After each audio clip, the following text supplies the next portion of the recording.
প্রতিদিন আমি পথ হারাতাম। ২ বার ৩ বার করে এবং খুব ভয়াবহভাবে পথ হারাতাম। আমি একদিনে এমনভাবে পথ হারিয়েছি আমার ১.৫ দিন লেগেছে শুধু সেই পথটা খুঁজে পেতে। কিন্তু প্রতিবারই নতুন জিনিস আবিষ্কার করেছি, দেখার সুযোগ পেয়েছি। তো একটা সময় মনে হলো যে পথ হারানোটাই মনে হয় জীবনের সৌন্দর্য এবং পথ হারিয়ে এই হারানো পথ থেকে আবার সঠিক পথে ফিরে আসাটা এর থেকে আনন্দ আর জীবনে আর কিছু হতে পারে না। সেটা যেকোনো জিনিস।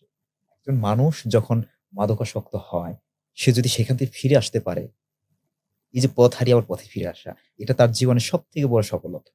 হ্যাঁ? এবং একটা যে মানুষটা একদম হতাশার মানে একদম আ হতাশায় ডুবতে শেষ পর্যায়ে চলে যাচ্ছে যে আমি আর বেঁচে থেকে কি হবে? সেখান থেকে যে মানুষটা ফিরে এসে আবার স্বপ্ন দেখছে, না আমাকে বেঁচে থাকতে হবে, আমাকে দিয়ে অনেক কিছু হবে।